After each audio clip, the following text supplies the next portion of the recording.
नमस्कार, मी अभिजित खांडकेकर तुम्हा सगळ्यांचं स्वागत करतो आजच्या भागात। आपण पाहत आहात क्रिमिनल्स, चाहूल गुन्हेगारांची।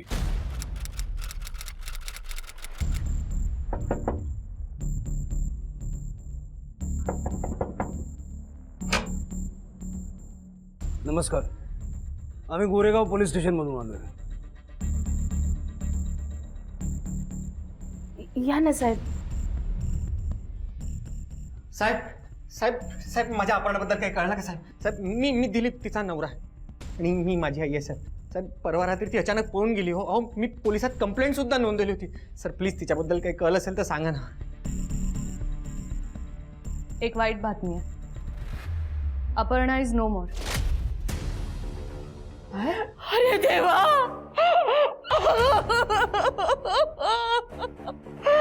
काय झालं रे? प्लीज सांभाळ गं मॅडम, सांभाळा स्वतःला। अपर्णाचा खून झाला त्याआधी तिचा खूप छळ केला गेला। बरेच दिवस तिने काही खाल्लं सुद्धा नव्हतं। खरं तर अपर्णाची मनस्थिती चांगली नव्हती साहेब।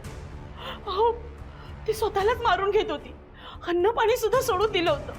मी जबरदस्तीने भरवायला गेले तर खाईच ना। त्याची भूकच मेली होती हो साहेब। साहेब ती परवा रात्रीच पळून गेली होती साहेब। हो आम्हाला दुसऱ्या दिवशी कळलं। हो हे ऐकून खूप वाईट वाटलं हो साहेब। तुमच्या डोक्यावर ही जखम कशी झाली? हो, अपर्णा घरातनं गेल्यापासून चित्तच ताऱ्यावर नाही हो माझं।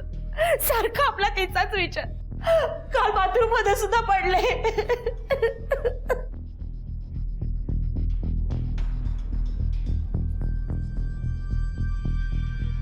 अहो साहेब, ती नालायक जानकीताई आणि तिचा मुलगा एक नंबरचे नालायक आणि स्वार्थी माणसं आहेत। हो साहेब, ते दोघं अपर्णाला नेहमी मारहाण करायचे, तिचा छळ करायचे। मी एक दिवशी त्यांचा व्हिडिओ शूट केला होता।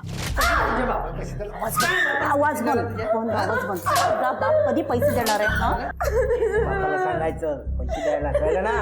आणि आमचं नाही ऐकलं ना तर तुझी हीच हालत करणार। हा बघा,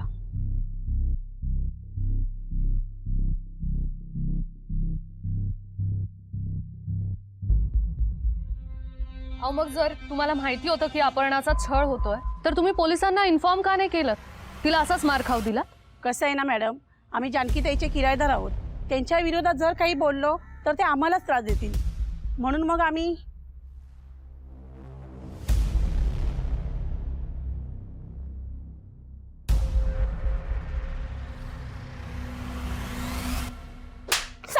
साहेब आम्हाला माफ करा साहेब। हो, आम्ही आमच्या सुनेशी खूप वाईट वागलो। हुंड्यासाठी तिचा छळ केला। आम्हाला नरकात सुद्धा जागा नाही मिळणार, पण आम्ही तिचा खून नाही केला। आता तुमची पाप समोर आली म्हणून पश्चाताप होतोय। हो साहेब पण आम्ही अपहरणाचा खून खरंच केला नाही आहे। ती परवा रात्री खरंच पळून गेली आहे साहेब। हो साहेब। अविनाश देशमुखला ओळखतो? साहेब कोण अविनाश देशमुख हे नाव मी पहिल्यांदा ऐकतोय साहेब। सर, हे असे कबूल करणार नाही। यांना पोलीस स्टेशनला नेऊन यांची चामडी सोलून काढायला पाहिजे। नाही साहेब, आम्ही खून नाही केला, नका असं करू। कुणाचे पुरावे तर सापडतीलच। आत्ता डोमेस्टिक व्हायलन्सची केस लागणार तुमचा, आणि जोपर्यंत केस सॉल्व्ह होत नाही तोपर्यंत शहर सोडून जायचं नाही, कळलं का? हो साहेब।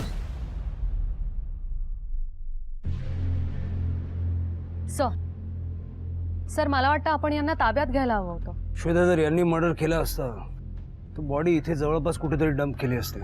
एवढ्या लांब मालाडपर्यंत नेण्याची काय गरज होती? पण सर, ते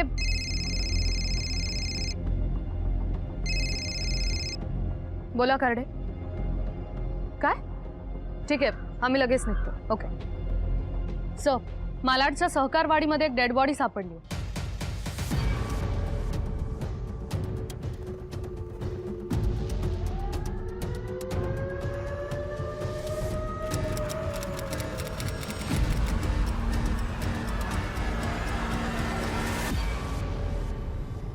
सर इथे आतमध्ये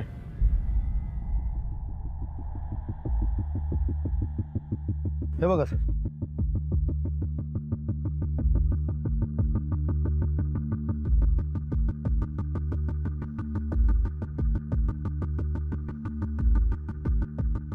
पेट्रोलचा वास येतोय सर।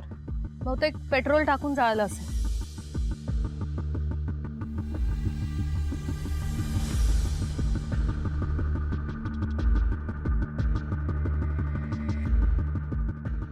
मंगळसूत्र आहे सर आणि बांगडी सुद्धा दिसते. बाईची बॉडी वाटते सर. पण सर चेहरा पूर्णपणे जळाला. आयडेंटिफाय करणं थोडं डिफिकल्ट आहे. अंगावरचे दागिने तसेच आहेत, म्हणजे चोरी करण्याच्या उद्देशाने खून केलेला नाही. बॉडी पण काल रात्रीच जळली असावी. पोस्टमॉर्टमला पाठवा आणि आजूबाजूला चौकशी करा. सर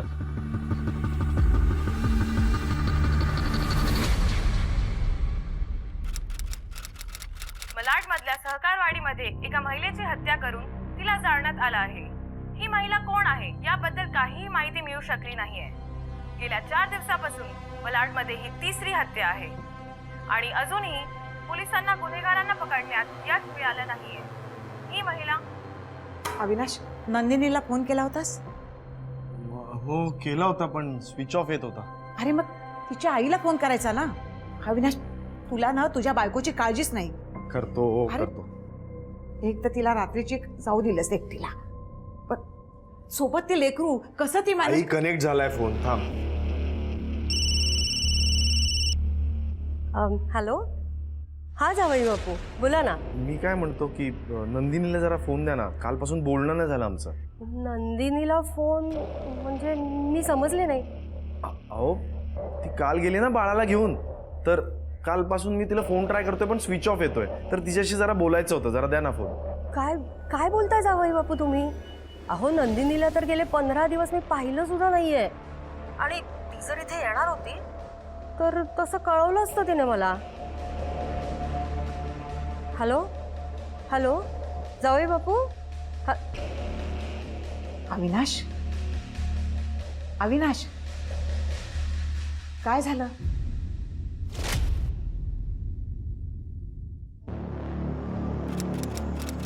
साहेब, साहेब माझी मुलगी आणि नातू हरवले तो साहेब. शोधा त्यांना. साहेब मला खूप भीती वाटते. हो तुम्ही शांत व्हा, आम्ही बघतो काय करायचं. किती वाजता घराबाहेर पडले होते ते? काल रात्री 9-9:30च्या दरम्यान.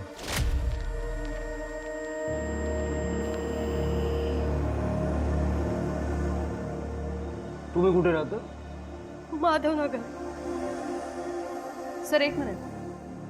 हे अविनाश जिथे राहतात ते जनतानगर आणि नंदिनीचं माहेर माधवनगर या दोन्ही एरियाच्या मध्ये सहकारवाडी येते सर, जिथे आपल्याला ती डेड बॉडी सापडली होती.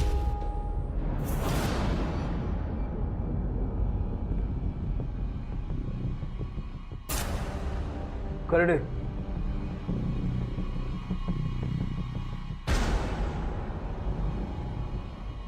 सर सर हे माझ्या बायकोचं मंगळसूत्र आहे. या बांगड्या मी माझ्या मुलीला दिल्या होत्या. साहेब हे सगळं काय चाललंय? हे दागिने सगळे तुमच्याकडे कसे आले? हे सगळं काय आहे, सर?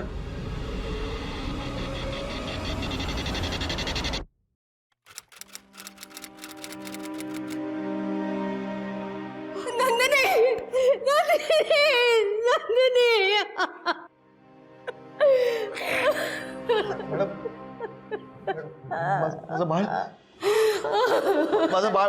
हो, माझं नातू होतं हिच्यासोबत. त्याच्याबद्दल अजून काही इन्फॉर्मेशन मिळाली नाहीये. चौकशी सुरू आहे.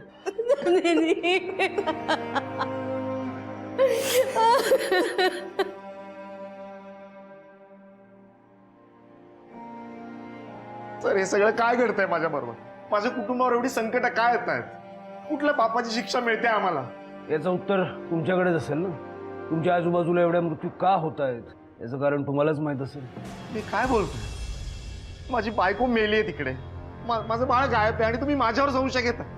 नाही त्यापेक्षा मी एक काम करतो, मी जाऊन जीव देतो. म्हणजे नाही सगळी संकट आणि तुम्ही माझा पिच्छा सोड. नाटक करायचं नाही. जोपर्यंत ही केस सॉल्व्ह होत नाही शहर सोडून जायचं. नजर आहे तुझ्या.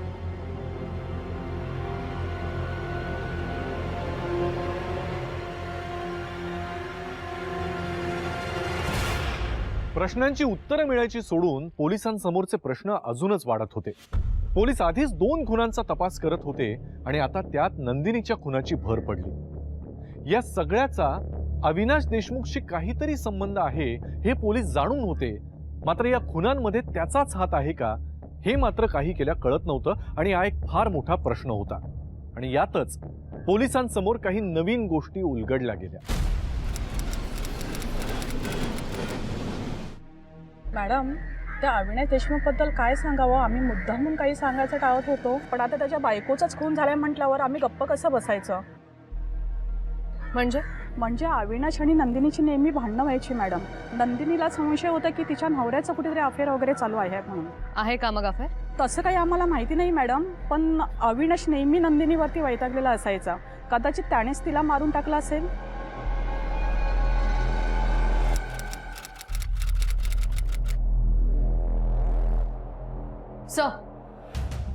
सहकारवाडी खून प्रकरणाचे हे काही डिटेल्स आहेत आणि इनिशियल पोस्टमॉर्टम रिपोर्ट. सर, रिपोर्ट्सनुसार हा खून काल रात्री 10 वाजेच्या दरम्यान डोकं फोडून करण्यात आलाय सर. हा खून अविनाशनेच तर नसेल ना केला?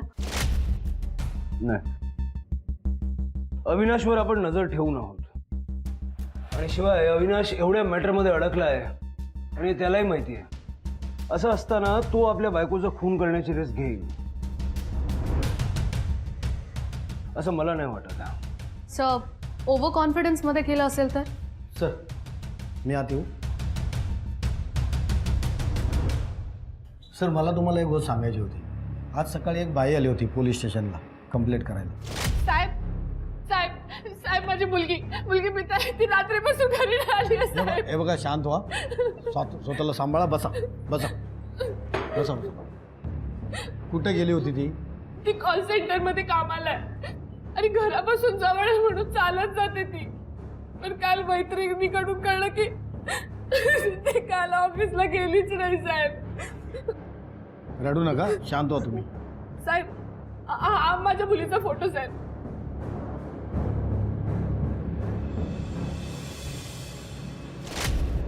या मुलीबद्दल काही माहिती मिळाली का? हो सर, तिचं मोबाईल लोकेशन काढलं. ते रात्री 10 वाजता सहकारवाडीतलं होतं. तिथूनच तिचं कॉल सेंटर 10 मिनिटाच्या अंतरावर आहे. सहकारवाडी, जिथे आपल्याला नंदिनीची जळालेली डेड बॉडी सापडली. हो सर. सर, नक्कीच काहीतरी गडबड. गडबड आहेच. ही मिताली कुठे राहते? चिकूवाडीमध्ये. चल.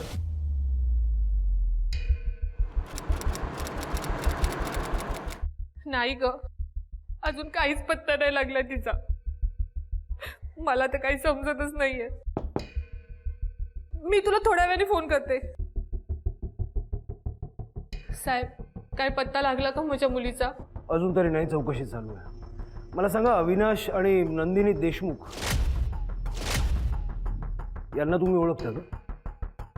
नाही साहेब, कोण आहे ते? मिताली त्यांना ओळखत असेल असं वाटतं का?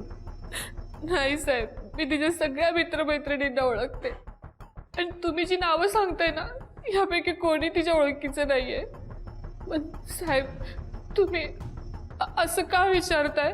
म्हणजे त्यांनी गायब केलंय का माझ्या मुलीला? नाही, तसं नाही.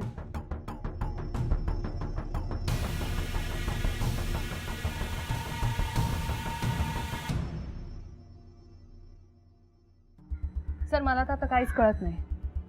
हे लोक नंदिनीला ओळखत नाही, म्हणजे सहकारवाडीतून मितालीचा 10 वाजता गायब होणं आणि त्याच ठिकाणी नंदिनीची डेड बॉडी सापडणं, हा फक्त एक कोइन्सिडन्स आहे का?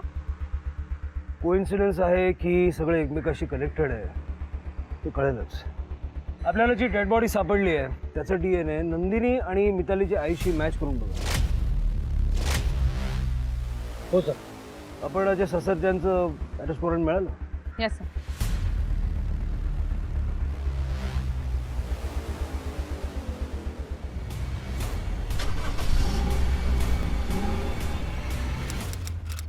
साहेब, आम्ही खरं सांगतो, आम्ही अपहरणाला नाही मारलाय हो. आईची शपथ घेऊन सांगतो. शपथ घेण्यासारखी आई आहे का तुझी? अपहरणाला जनावरासारखं वागवत होती. साहेब, आमचं खरंच चुकलं, आम्हाला माफ करा. अपहरणाच्या माहेरचे कुठे राहतात आई वडील? साहेब, ते वाशीला राहायचे साहेब, पण गेल्या वर्षभरापासून ते कुठे गेले काहीच कळत नाही हो. अहो, त्यांचा फोनही बंद आहे. आम्ही 2-4दा त्यांच्याकडे गेलो पण घराला कुलूप आहे साहेब.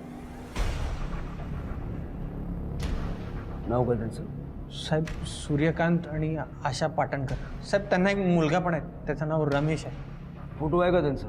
हो साहेब, माझ्या मोबाईलमध्ये साहेबांकडे. करडे.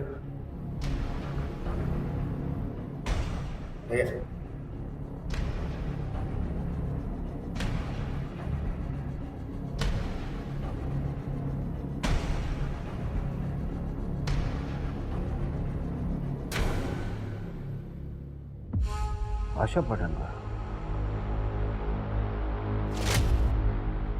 आणि हा सूर्यकांत पाटणकर, म्हणजे हे लोक अविनाशचा पाठलाग करत होते आणि अविनाशच्या कंपाऊंडमध्ये यांच्या मुलीची बॉडी सापडली.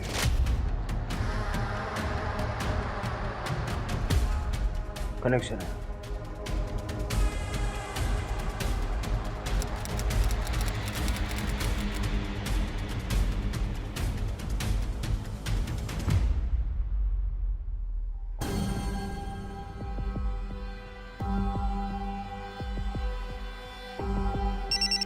हा बोला करडे.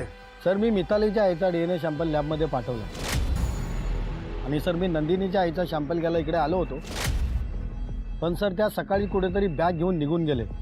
निघून गेले? असे कसे निघून गेले? ताबडतोब त्यांना शोधून काढा. हो सर.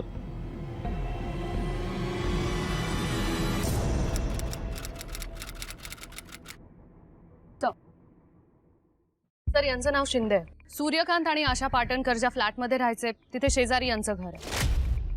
ही पाटणकर फॅमिली गेली कुठे? माहीत नाही साहेब, पण खूप चांगली माणसं होती. त्यांच्यासोबत जे घडलं ना ते खूप भयानक होतं साहेब. बरं, असं काय घडलं त्यांच्यासोबत? 3 वर्षापूर्वी त्यांच्या सुनेने म्हणजे पल्लवीने त्यांना घरगुती मारहाणीच्या प्रकरणात कोर्टात खेचले होते. त्यातच ते बर्बाद झाले. मग त्यांच्या मुलीचं लग्न झालं. तिला देखील तिच्या सासरवरून खूप छळ व्हायचा. त्या सगळ्याला कंटाळून ते निघून गेले. बरं, ही त्यांची सून पल्लवी, पल्लवीचा फोटो आहे का तुमच्याकडे? 1 मिनिट सर, हे बघा सर.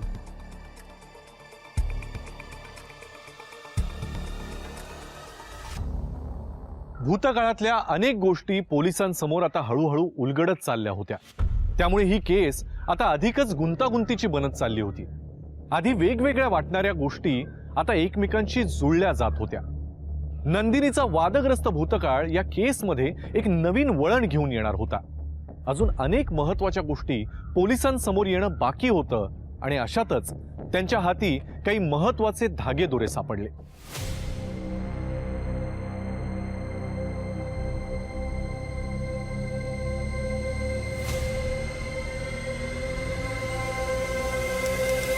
सर जिथे आपल्याला आशाची डेड बॉडी मिळाली तिकडच्या बाजूच्या झुडपात हा एका माणसाला चाकू मिळाला. ताबडतोब फॉरेन्सिकला पाठवून द्या. हो सर. सर एक इम्पॉर्टंट लीड मिळाली. सहकारवाडीमध्ये आपल्याला जी जळालेली डेड बॉडी सापडली होती तिचा DNA आणि मितालीच्या आईचा DNA मॅच होतोय सर. म्हणजे ती मितालीची बॉडी होती जिला आतापर्यंत आपण नंदिनी समजत होतो. हो सर, म्हणजे नंदिनी अजूनही जिवंत आहे. मितालीच्या बॉडीवर नंदिनीचं मंगळसूत्र, बांगड्या कसं आलं? आणि नंदिनी आणि तिची आई कुठे?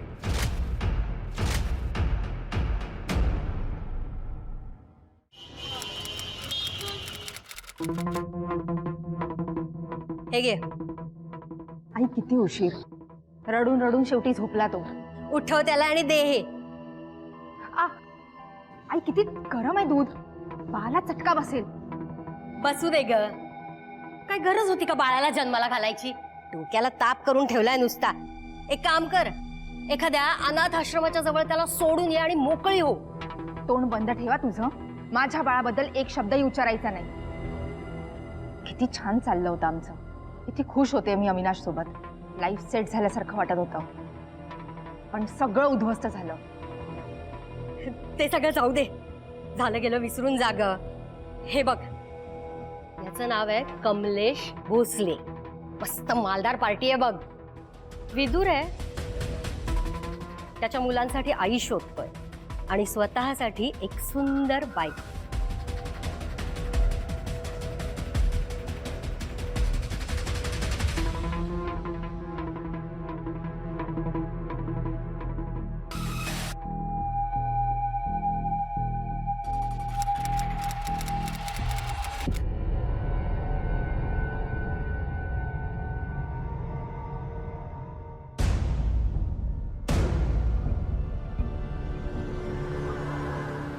मॅडम, ही माझी मुलगी नाहीये. ही माझी मिताली नाहीये. माझी मिताली खूप सुंदर होती हो दिसायला. ही माझी मिताली नाहीये. नंदिनीचा खून झाला म्हणून तिच्या सासरचे शोकाकुल होते, तर नंदिनीची आई तिच्या दुसऱ्या किंबहुना तिसऱ्या लग्नाची तयारी करत होती. आतापर्यंत झालेले खून आणि नंदिनीचा भूतकाळ यांचा एकमेकांशी काही संबंध होता का हे शोधून काढायचा पोलीस प्रयत्न करत होते. कमलेश, हो, नमस्कार, या बसा.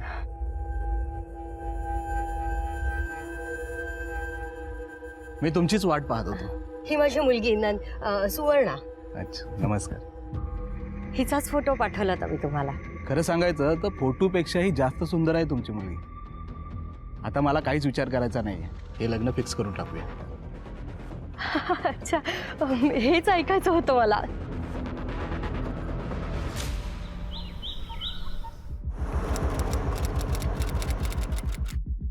सर सर सर आतापर्यंत 3 खून झाले, त्याच्याबद्दल तुम्हाला काय म्हणायचंय सर? आतापर्यंत 3 खून झाले सर, काहीतरी उत्तर द्या आमच्या प्रश्नांची. सर, नंदिनी आणि सुहासिनी या दोघींचेही फोटोज महाराष्ट्रभर सर्क्युलेट केलेत सर. लवकरच त्यांच्याबद्दल काय इन्फॉर्मेशन मिळेल असं एक्सपेक्टेड आहे. मायलेक मिळून ना मोठं कारस्थान करतात. काम करा, त्यांचे फोटो आणि त्यांची स्टोरी मीडियाला देऊन टाका. देशाच्या कुठल्याही कोपऱ्यात जाऊन लपल्या तरी सहज आपल्या हाती लागतील. Yes sir. सर, अजून एक गोष्ट, अपर्णा पाटीलचे कॉल डिटेल्स चेक केले सर. तिने तिच्या भावाला म्हणजेच सूर्यकांत आणि आशा पाटणकर यांच्या मुलाला रमेशला कॉल्स केले होते सर. रमेशचं मोबाईल लोकेशन ट्रेस केलंय, सातारा दाखवत आहे. आणि सर, या रमेशबद्दल अजून एक इन्फॉर्मेशन मिळाली. हे बघा सर.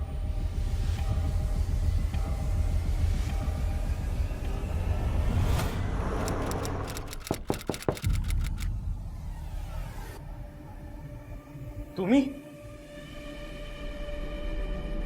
सूर्यकांत, एवढे दिवस आम्ही तुम्हाला शोधतोय आणि तुम्ही इकडे लपून बसल्यात. तुमच्या बायकोचा खून झाला, मुलीचा मृत्यू झाला, हे सगळं माहिती आहे की माहीत असून सुद्धा डोळे झाकून बसलात?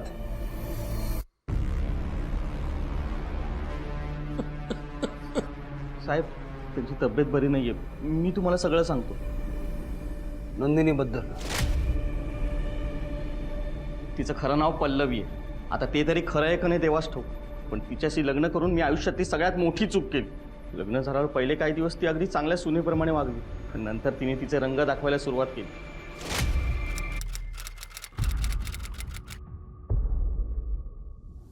पल्लवी, काय ग, काय करतेस? अगं, एवढे पैसे कशाला काढलेत? मला ना एक सोन्याचा हार करायचा आहे नवीन, म्हणून घेतले थोडे पैसे. अगं, आधीच एवढे दागिने बनवलेत आपण, आणि काय करायचं? आणि बघ, हे पैसे आपण इमर्जन्सीसाठी ठेवले, समजलं? तू चल, मला जेवायला वाढ. ऐका ना. तू मला जेवायला वाढा, मला भूक लागली, लवकर ये. पण अगं, पैसे कुठे आहेत? माझा नवरा मला पैशांना हात सुद्धा लावू देत नाही. एक नंबरचा कवडी चुंबक आहे तो. कुठून आणू मी पैसे? ठीक आहे, म्हणजे आता शेवटचा रामबाण चालवायलाच हवा. घटस्फोट ना, तसंच करावं लागेल. मला काय वाटतं आई? वेडी आहेस तू? काय केलं? हे बघ, हे बघ, रक्त आलं. मी कुठे काय केलं? तू, अगं, ही जखम तर तुला तुझ्या सासरच्यांनी दिली. तुझ्या नवऱ्यानं मारलं तुला, हे असंच जाऊन सांगायचं ना सगळ्यांना बाहेर. बोंबा मारून अक्षरशः रान उठवायचं, कळलं? अहो बघा ना, माझ्या मुलीची काय अवस्था करून ठेवली तिच्या सासरच्यांनी. ती माणसं नाही, तो राक्षस आहेत, राक्षस. तिचा नवरा तिला दारू पिऊन मारतो, सासू सुद्धा खूप छळते हो. आणि तिचे सासरे आहेत ना, त्यांची तर वाईट नजर आहे हो तिच्यावर. काय करायचं आम्ही? मॅडम, मला अन्याय आता सहन नाही होत. मला आत्महत्या करावीशी वाटते. घाबरू नको पोरी, आम्ही सगळे तुझ्या बाजूने आहोत. आता तू बघस त्या नालायक लोकांची कशी आम्ही वाट लावतो ते. रमेश पाटणकर मुर्दाबाद, मुर्दाबाद, मुर्दाबाद. महिला एकजुटीचा विजय असो, विजय असो, विजय असो. रमेश पाटणकर बाहेर या, बाहेर या, बाहेर या. रमेश पाटणकर मुर्दाबाद, मुर्दाबाद, मुर्दाबाद. काय रे, लाज नाही वाटत तुला? मी काय म्हणतो, जरा आपण शांतपणे बोलूया का? काय शांतपणे ऐकायचं? हे बघा तुमचा काहीतरी गैरसमज झालेला दिसतोय. माझ्या बायकोने नक्कीच तुम्हाला काहीतरी खोटं सांगितलं. अहो आम्ही खूप सभ्य लोक होतो आणि मी पल्लवीवर कधीही हात उगारलेला नाही. वा रे वा, तिच्या जखमा काय खोट्या आहेत का? आणि एक लक्षात ठेव, महिला कधीही खोटं बोलत नाही. तुमची पुरुषी मानसिकताच वाईट आहे. तसं नसतो मॅडम, बायकांचं सुद्धा कधी कधी चुकतंच की. बघितली यांची हिंमत? किती नालायक लोक आहेत हे. घे रे यांना. काय करताय?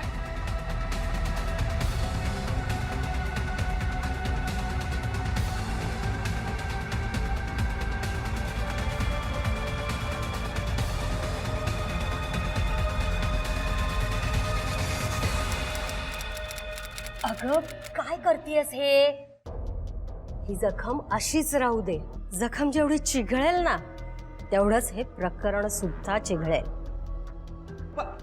ए तू इथे काय करतोयस? चल निघ. मला पल्लवीशी बोलायचंय. अरे पल्लवी, मी तुझ्या पाया पडतो, हे सगळं थांबव. अगं पोलिसांनी आम्हाला हैराण केले, सगळ्या समाजात आमची चितू होतीये. हे बघ, तुला काय हवं ते सांग, मी देतो. अच्छा, मग सगळी प्रॉपर्टी माझ्या नावावर करा. दागिने, पैसे, मला सगळं हवंय. काय? अगं पण अशाने आम्ही रस्त्यावर येऊ. ते तर तुम्ही ऑलरेडी रस्त्यावर आलेले आहात. हा, पण आता त्या रस्त्यावर गाडले पण जाल. हे बघा, मी तुमच्यावर किती घाणेरडे आरोप करू शकते ना याची कल्पना नाहीये तुम्हाला. पल्लवी, तुझ्यासारख्या बाईची ना जिवंत राहायची लायकी नाहीये. मी नाही सोडणार तुला. अरे काय करताय? नाही सोडणार. आई वाचवा म्हणून.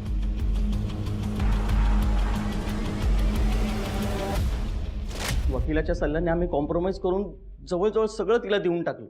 कोर्टाने आम्हाला त्या दोघींपासून दूर राहण्याची सक्ती केली आणि एके दिवशी अचानक त्या दोघी गायब झाल्या. या गोष्टीला साधारण 3 वर्ष उलटून गेली होती सर.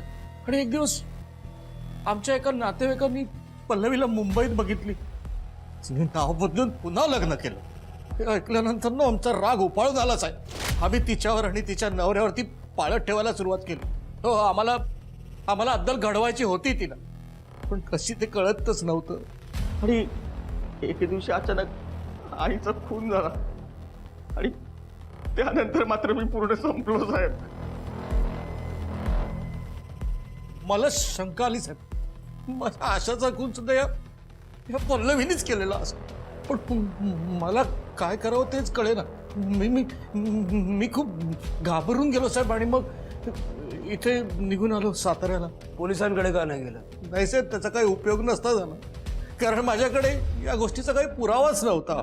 पोलिसांनी मलाच 100 प्रश्न विचारले असते हो साहेब. आणि एकंदरीत आमच्या आयुष्यात जे काही घडून गेलं ना त्यामुळे आम्ही फार खचून गेलो होतो साहेब. आणि आता त्याविरुद्ध लढण्याची माझी हिंमत नाही राहिली हो साहेब. अविनाशच्या घराजवळ तुमच्या मुलीची डेड बॉडी सापडली आणि तिकडच्या CCTV कॅमेऱ्यामध्ये तुम्ही दिसले. अपर्णाच्या सासरचे तिला हुंड्यासाठी खूप त्रास देत होते. ही गोष्ट आम्हाला माहिती होती आणि एके दिवशी अचानक कशी बशी ती इथे साताऱ्याला निघून आली. दादा, अपर्णा, दादा, दादा, मला नाही जायचं सासरी, नाही जायचं मला. अपर्णा, अगं आता तेच तुझं घर आहे. माझ्याकडे आता काही उरलेलं नाही. मी तुझी जबाबदारी नाही घेऊ शकत. म्हणजे तुम्हाला पण मी नकोशी झालीये? हे ठीक आहे. अपर्णा,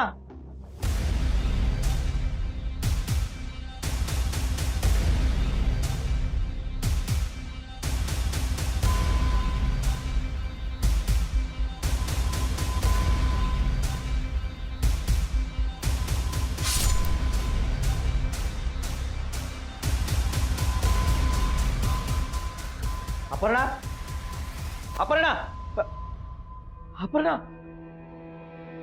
अपर्णा, काय केलंस तू? अपर्णा, हे अपर्णा काय केलंस तू? अपर्णाने आत्महत्या केली. मला काही सुचत नव्हतं. मी पोलिसांना कॉल करणार होतो, पण नंतर विचार केला की अपर्णाचा वापर करून पल्लवीला धडा शिकवतोय. म्हणून मग मी अपर्णाची डेड बॉडी गाडीत टाकून पल्लवीच्या घराजवळ टाकली.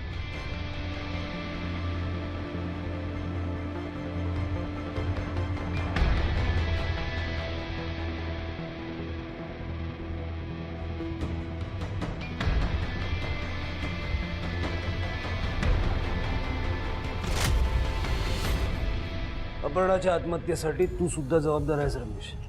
बहिणीची व्यथा ऐकून घेण्याऐवजी जर दूर लुटण्याचा प्रयत्न केलास. घेऊन चला.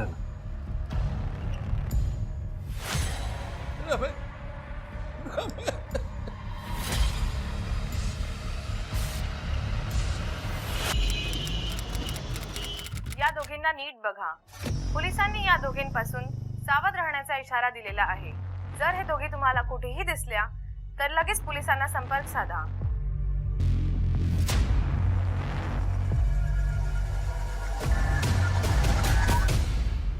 Hello police station.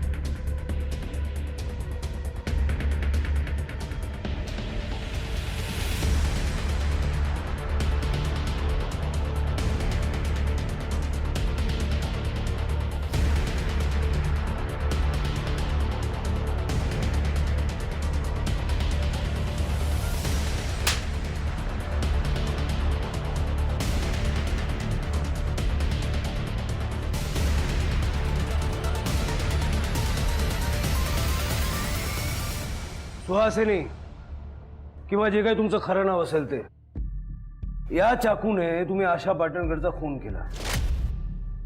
त्या चाकूवरती आशा पाटणकरचं रक्त आणि तुमचे फिंगरप्रिंट्स दोन्ही आहेत.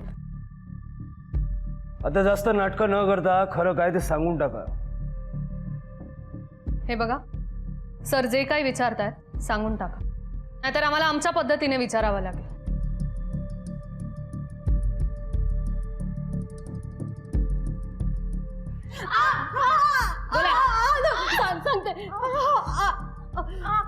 सांगते सगळं सांगते. नंदिनीचा मला फोन आला की पाटणकर फॅमिली तिच्यावर पाळत ठेवू नये, पाटणकर फॅमिलीला आमचं सत्य कळू नये, आमचं भांडफोड होऊ नये म्हणून मी तिला मारून टाकलं.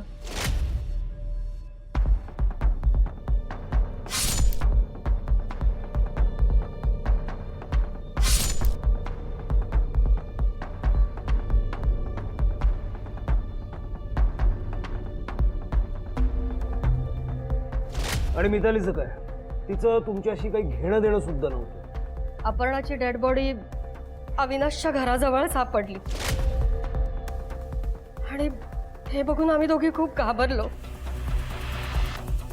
आणि हे शहर सोडून जायचा निर्णय आम्ही घेतला. आमच्या दोघींचा पाठलाग पोलिसांनी करू नये म्हणून मी नंदिनी मेली असं भासवायचा प्रयत्न केला आणि म्हणूनच त्या अनोळखी मुलीला मी मारून टाकलं.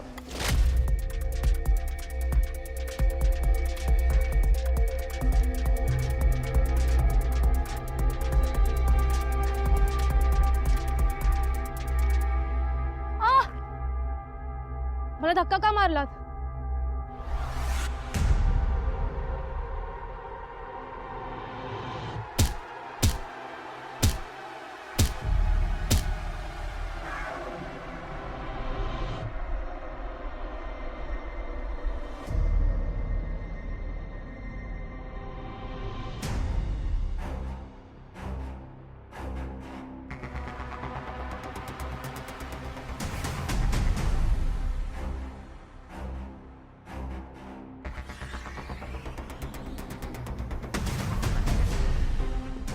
आणि नंदिनीचे कपडे आणि दागिने तिला घालून जाळून टाकले आणि मग आमच्या समोर येऊन रडण्याचं नाटक केलं. आता आयुष्यभर जेलमध्ये सडा. घेऊन जाय ना. प्लीज सोडा, प्लीज सोडा, प्लीज. आई माझं बाळ सोड, सोडा मला माझं बाळ, सोडा मला, सोडा मला माझं बाळ. नंदिनी, आपल्या बाळाचा विचार हे सगळं करायच्या आधी करायचं. घेऊन जा. अविनाश माझं बाळ प्लीज.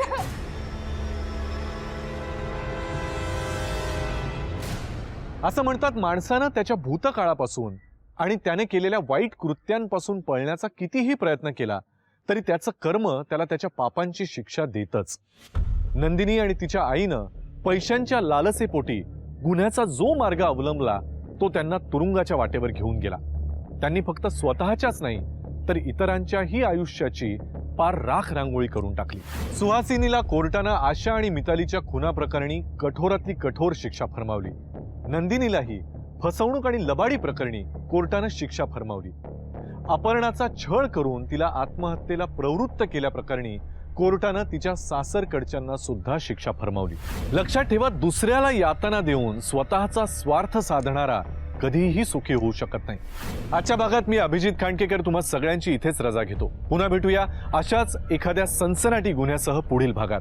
पण तोपर्यंत तुम्ही स्वतःची आणि आपल्या कुटुंबियांची काळजी घ्या.